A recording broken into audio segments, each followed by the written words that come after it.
episode of Triangle Offense. I'm Monish. As always, I'm joined by Nishant.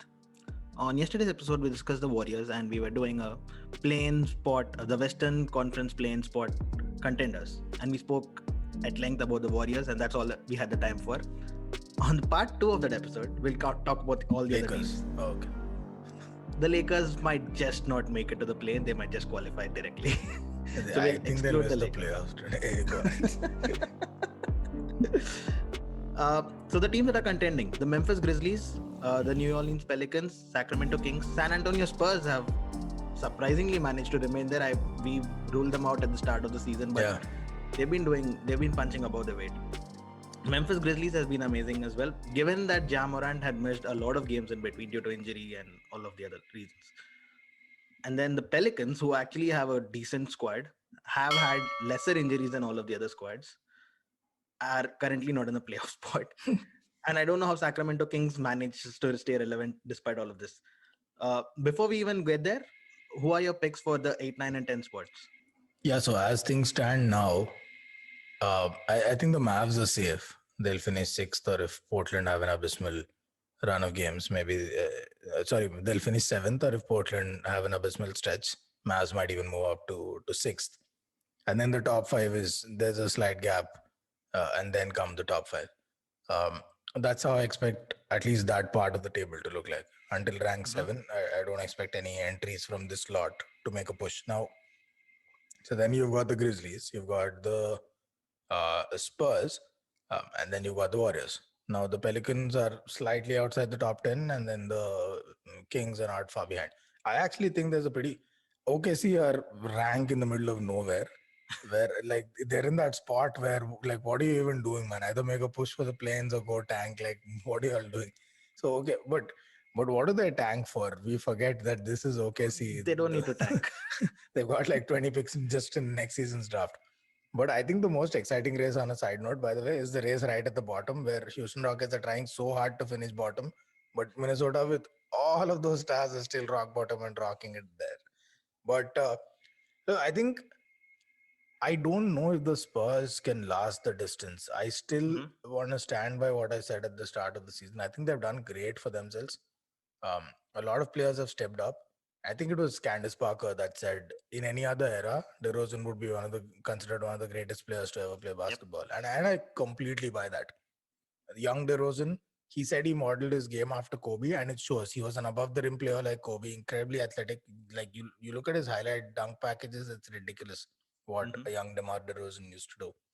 Yeah. And he's one of those mid-range, phenoms, all of that.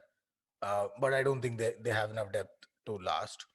I expect them to drop out. They lost a bit of muscle in the Aldridge, exit situation. So I think they at some point will drop to 10th or 11th. I'd expect both Warriors and the Pelicans to outlast them. Warriors, despite all their frailties and all the stuff we criticized, it's a Steph Curry team. I'd expect them to move up. Yep. Kings are the interesting ones. Right. Where do they go? And how in the world did they get here? Because they took on Whiteside, put him on the bench.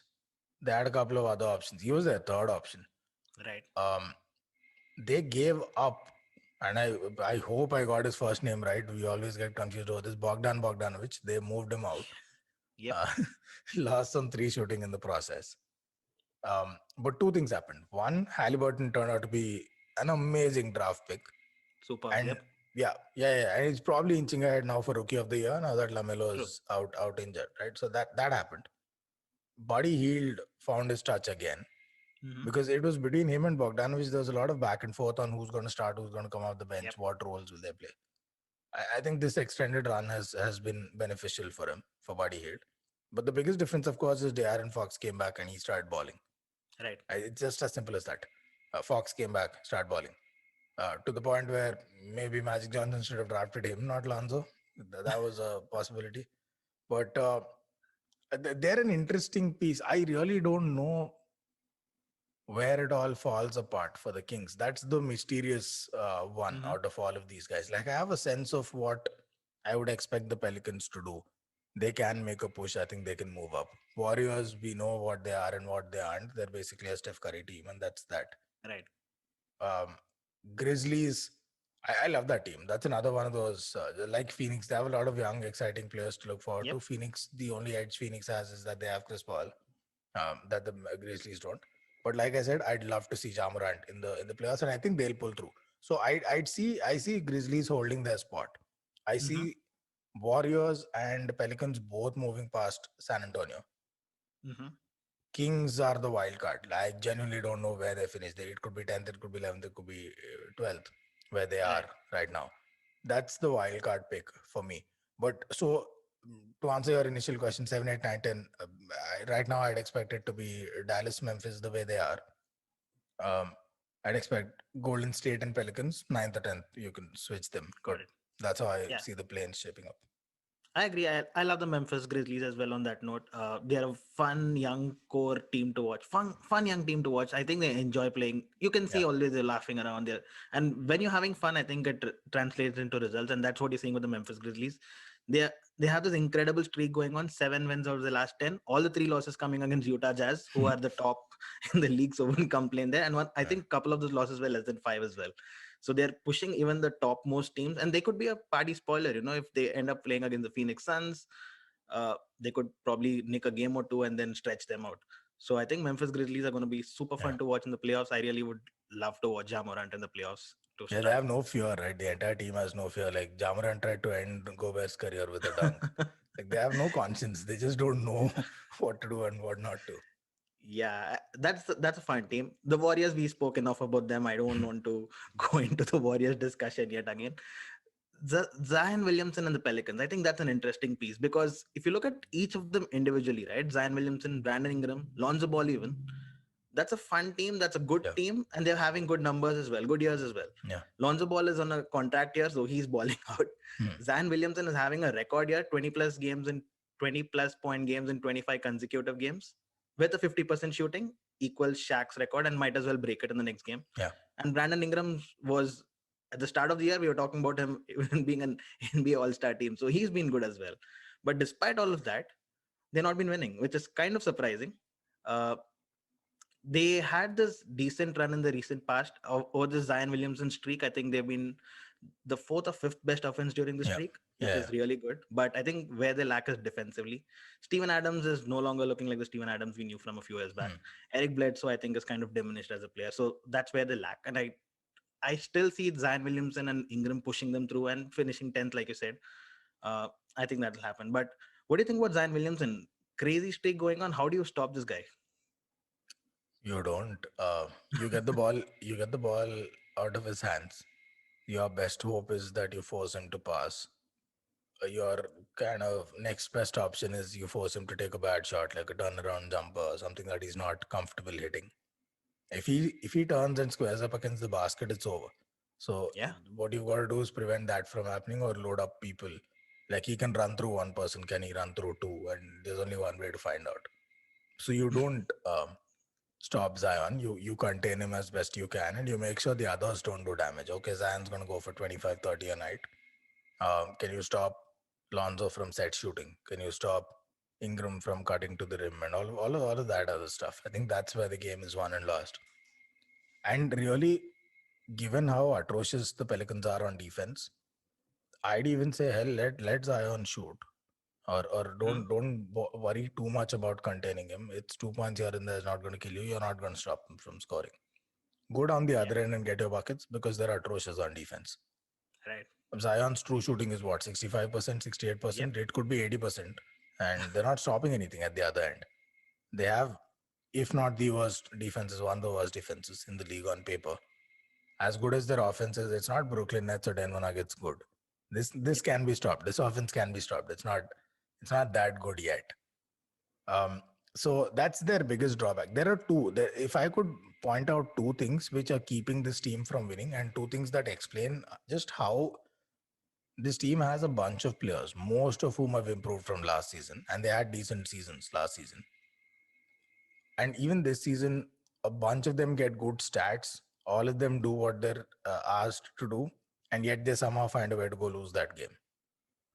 And I was wondering why does that happen, and I tried to find the answers through numbers, and there are two things that stand out. One, this team doesn't defend at all. Mhm. They used to be an okay-ish defense last season. but then they lost Drew Holiday. That's a death blow to That's your big. Yeah. perimeter defense. Yeah, and you got Bledsoe, which it's not that much of a step down. At least last season it wasn't, but Bledsoe hasn't been that guy for a while now. Right. So they've taken a pummeling there.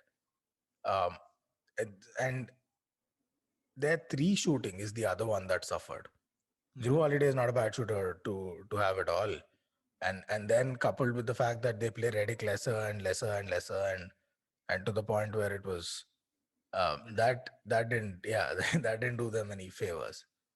They're well below average on three shooting as a team. Right. This team, and I was stunned to see Lonzo attempts around 8 3-pointers a game. Yep. He's not your best three. I know he's been shooting well above average this season, like 38 39% this season. And full credit to him, the guy with the wonkiest shot in the league is now a catch and shoot specialist. Who would have seen that coming? Yeah. With the ball in his hands, he can do damage. He's got vision. But he's now added that facet to the game where when they rotate the ball between Ingram and Zion, who understandably see high usage rate, Lonzo's now developed this side of his game and a new shot mechanics where he whizzes around the court, kind of like Steph Curry, finds an open shot, and he's now taking, I think 2/3 of his three attempts are now catch and shoot attempts. He's Yep. become a set shot specialist now. That's unbelievable, but it's not enough. If Lonzo is your best three shooter and your highest three volume shooter, it's not going to cut it in the league. Then just stop shooting threes because it's not going to work. It's just not going to work. So these are the two things where they really lag behind, but it's the defense that will kill them down the stretch.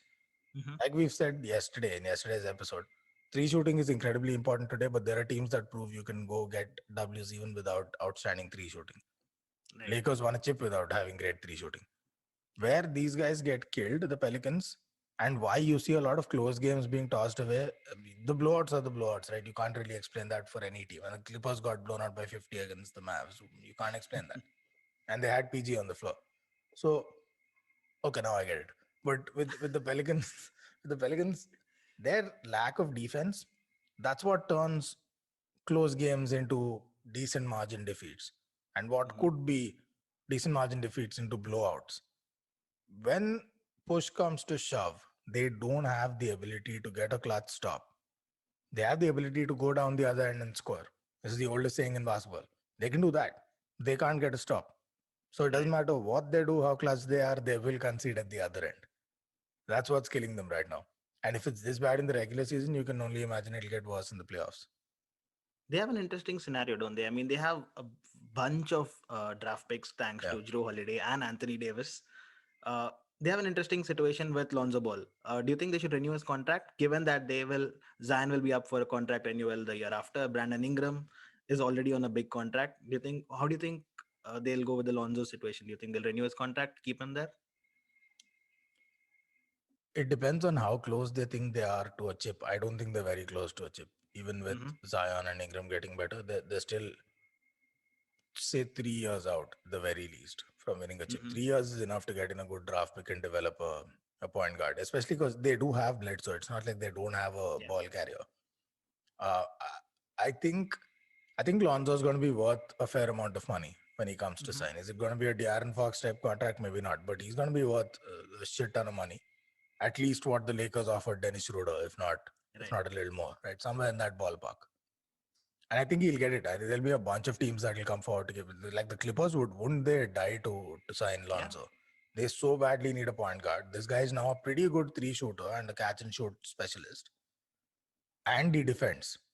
That's Hmm. invaluable to the Clippers. Like a defense with Lonzo, Kawhi, Paul George. Poof. So there's a bunch of teams that will be willing to throw that cash at him. So would Lonzo settle for anything less from the Pelicans? No. Should the Pelicans lock themselves into that? It severely limits their chances of bringing in any other kind of talent, right? If it's Right. Zion plus Ingram plus Lonzo, the only time you should do that is if you think these three are good enough to get you to the promised land with Hmm. veterans and mid-level exceptions and that kind of stuff around them. I don't think they are. At no stage in their career do I think these three can go get a chip with support pieces. I don't see that happening. So then they're better off letting Lonzo go. They have all the draft picks in the world. I'm sure they'll find a good point guard. Or Yep. they can even flip a few of those draft picks to get an a young point guard in exchange who's already proven to an extent in the league. They're better off going that way and continue the build. I think this team has the potential to grab, at least make a deep playoff run, if not a chip, somewhere down the line, 3 years down the line, and they should continue building towards that. Giving Lonzo a big contract severely limits their ability to do so. Right. We spoke briefly about Ja Morant being in the playoffs and how exciting that would be. How exciting would Zion Williams in the playoffs be? I think it'll be an incredible. I think it's a race between him and Ja Morant right now, right? I mean, we spoke. I think somewhere a few episodes back we spoke about how Yeah. Ja Morant would have been your top pick. I don't really agree with that over a long term. I think Zion Williamson would. He has probably MVP level credentials somewhere Yeah. down the I line. only said that because I don't think there's a long term with Zion. But he's incredible. He's averaging 26.4 Yeah. and 7 rebounds a game. And he's not even played one full season, which is Yeah. crazy to even think about. Yeah. The upside for him is you can't even see the upside right now. Do you think he's criticized unfairly when it comes to defense? Because you have the likes of Luka Doncic who doesn't defend. You have the likes of Trey Young who doesn't defend. Yeah. But when it comes to Zion, just because he's huge and you expect him to defend, he came in as a small ball center that you expected him to play. Mm-hmm. But that's not the role he plays. He's kind of become the ball handler for the Pelicans now. So you think he's criticized unfairly for his defense? There's a bunch of things to unpack there. Zion's playing at his PER is 28 for this season. By the way, that's a shade below Giannis's MVP season. So that should tell you something. And yet they don't win games. I just don't get it. Zion's defense, two parts. One, is he unfairly criticized? Criticism comes from expectations not being met. So then the question is really, are the expectations unrealistic that he's not meeting them? Okay, this is a league where when LeBron James came in as the number one pick, and I say LeBron because he was the last guy to have this level of hype. Before Zion, I can't think of anyone else that even came close. When LeBron came into the league, this is an 18-year-old straight out of high school, never been to college. First interview, he's never played a second's worth of NBA basketball. This is before he even stepped foot on the court. Sits across some storied interviewer at ESPN, I don't know who it was that covered it. And the first question he gets, you're expected to deliver a championship to Cleveland. What's your plan on that? Or some such question. This is an 18-year-old kid that's never played a minute of NBA basketball or even NCAA basketball. First question is, how are you going to deliver a championship to this city that's thirsting for one and that has never had one, or like last one like 300 years ago, whatever. That's the level of expectation a number one draft pick with this much hype gets.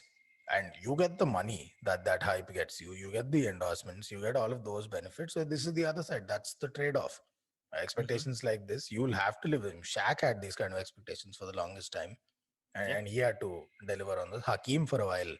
So I don't think the expectations are unrealistic. And if they're not unrealistic and he's not meeting them, then criticism's fair. I think it would be unfair not to criticize him and give him a different set of standards than what players like LeBron or Shaq have faced all their careers.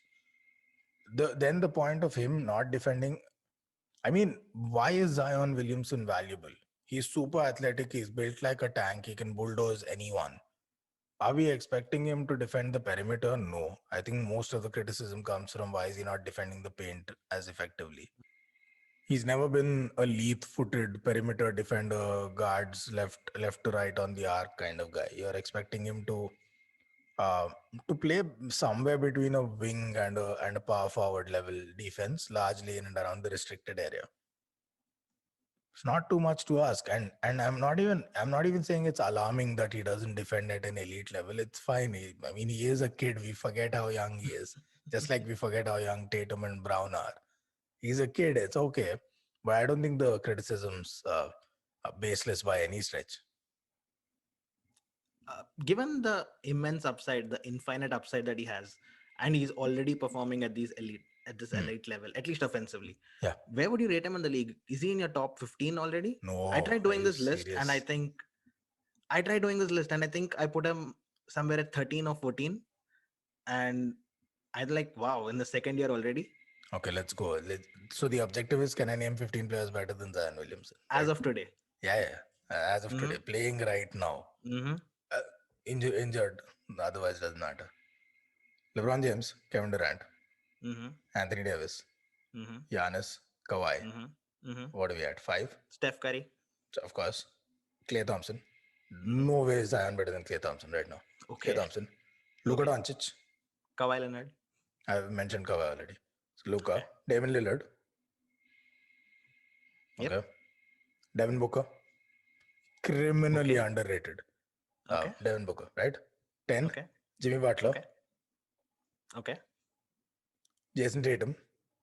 Yep. I had Tatum in there. Embiid. Yeah. Okay. Jokic. One player is all you need. Go ahead. Name a player. Okay, I'll give it to you, but top 20 at least? Maybe you can make that argument, sure. See, my biggest thing is, if you sort by PER, I'm sure he's right up there. But you can't be the 15th best player or better in the league in a team that's not really looking to tank and have the kind of record that you do. It just doesn't add up. All of the players, and I'm struggling to remember now, but almost all of the players I've named have records that justify the talent that they have around them. And I chose my words very carefully. That applies to Steph Curry too. Right. Zion and the Pelicans, it beats me how all of them manage to perform so well and still they don't get the W's that they do. And maybe it's just inexperience. They learn how to close out those games. But until that happens, you're not the top. The top 15 is incredibly tough. Like I remember there was one season, I think last season it was, when somebody said Ben Simmons is not in the top 15. And it's one of those things where cognitively you think there's some dissonance. Like, how can Ben Simmons not be a top 15 player? But then when you start listing players out and somebody gives you their top 15 and it's a reasonable list, you're like, yeah, I don't know which one of these guys I'll bump off to bring in Ben. So it's one of those things. All right, so that was Zion Williamson. I think he's a walking, talking highlight reel. It's super fun to watch the Pelicans play despite how bad they are, just because he's on the court. Yeah. I've never watched a Pelicans game when he's not on the court because it's boring. I mean, why would you watch Brandon Ingram play, or why would you watch Lonzo Ball play? They're fun, but Zion Williamson is another level altogether.